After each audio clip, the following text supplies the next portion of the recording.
Allô tout le monde et bienvenue à la 7e épisode de Découverte Franco.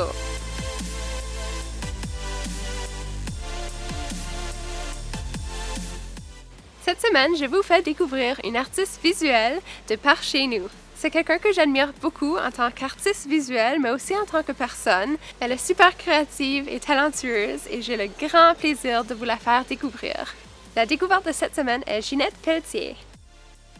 J'adore l'art de Ginette, elle fait tellement de projets super cool en explorant différents médiums artistiques. Voici quelques œuvres de ses récentes séries.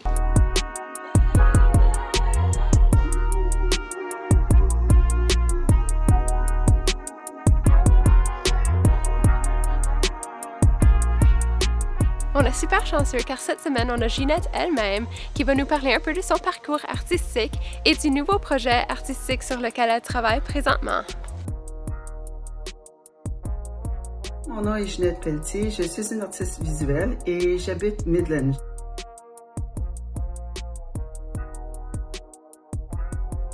Pourquoi les arts visuels?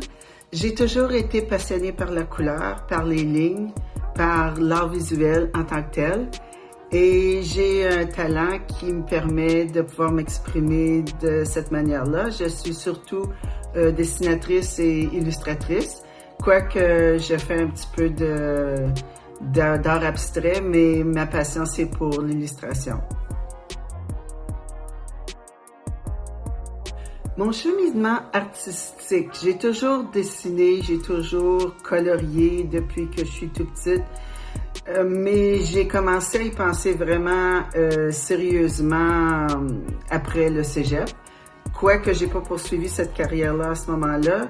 En déménageant en Ontario, dans le bout de North Bay, j'ai pris connaissance d'un programme au Collège Canada, un programme d'art appliqué, et j'ai été surtout dirigée vers la poterie.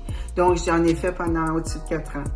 Un peu plus tard, j'ai décidé d'entreprendre un baccalauréat. Donc, j'ai fait mon baccalauréat double majeur en psychologie et en art visuel à l'Université des Plessings. Puis ça m'a apporté énormément de confiance dans ma technique et puis dans ma vision artistique. Maintenant, en déménageant à Midland dans les années 2010 et plus, j'ai découvert et je suis devenue employée de la galerie Quest Art School and Gallery. Ça m'a permis vraiment d'approfondir au niveau professionnel parce que j'ai pris plusieurs cours avec des artistes de la région. Et puis, j'ai développé des amitiés et puis ça m'a permis de vraiment progresser dans ma carrière artistique. Et je continue à le faire. Donc, c'est ce qui est mon cheminement actuel. J'aimerais poursuivre encore des études en art visuel, peut-être aller vers une maîtrise. C'est un projet à venir. Mes plus grandes inspirations sont définitivement dans le milieu de l'art moderne et contemporain. Je suis vraiment époustouflée par Andy Warhol. C'est mon mentor, c'est mon idole presque. J'aime beaucoup son approche art pop et art commercial, culture populaire qui ont fait que il a été capable de créer un art intemporel à partir de mouvements culturels des années 60. J'ai aussi beaucoup d'admiration pour Henri Matisse, qui était un fauviste, qui a travaillé beaucoup avec les lignes et les couleurs. C'est la tendance que moi j'aime explorer. Et bien sûr, Vincent Van Gogh, qui a été tellement une étoile dans le spectre des artistes de la fin du 19e siècle. Lui, il était tout à fait révolutionnaire.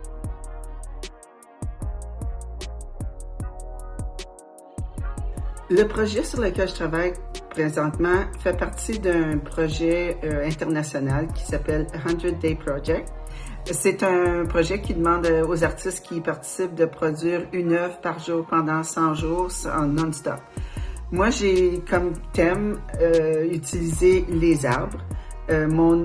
Au début, mon but était de dessiner, de faire un collage ou d'illustrer un arbre. Au bout de 20 arbres, j'ai commencé à manquer un peu d'inspiration. Alors, je me suis tournée vers la photographie avec ma caméra pendant les marches quotidiennes que je fais. Dans mon quartier ici à Midland, c'est un quartier très vert et c'est un quartier qui est un peu plus vieux. Donc les arbres sont full matures. Et puis ça m'a inspiré pour dessiner sur la photo de l'arbre et peindre sur la photo de l'arbre plutôt que de imaginer un arbre à partir de rien. En fait, ça a été une explosion artistique parce que j'ai pu utiliser les couleurs que j'adore, des couleurs fluorescentes, les couleurs vraiment vibrantes et vives. Et aussi, ça donne un côté illustratif pop sur à chaque œuvre que je produis.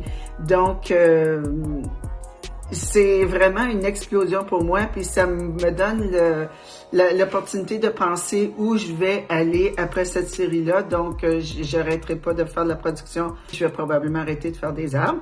J'aimerais concentrer sur un autre sujet, mais ça me donne aussi l'opportunité d'augmenter ma technique artistique, ma connaissance des couleurs, mon agencement des couleurs et puis manier les lignes, ce qui fait que c'est tout à fait dans l'esprit de mon travail artistique.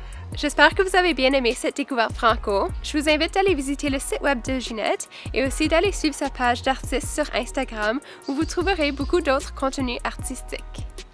Un grand merci à Ginette d'avoir pris le temps de participer à cette capsule. On est très chanceux d'avoir tellement de talent dans notre communauté. D'autres choses à découvrir dans l'univers francophone.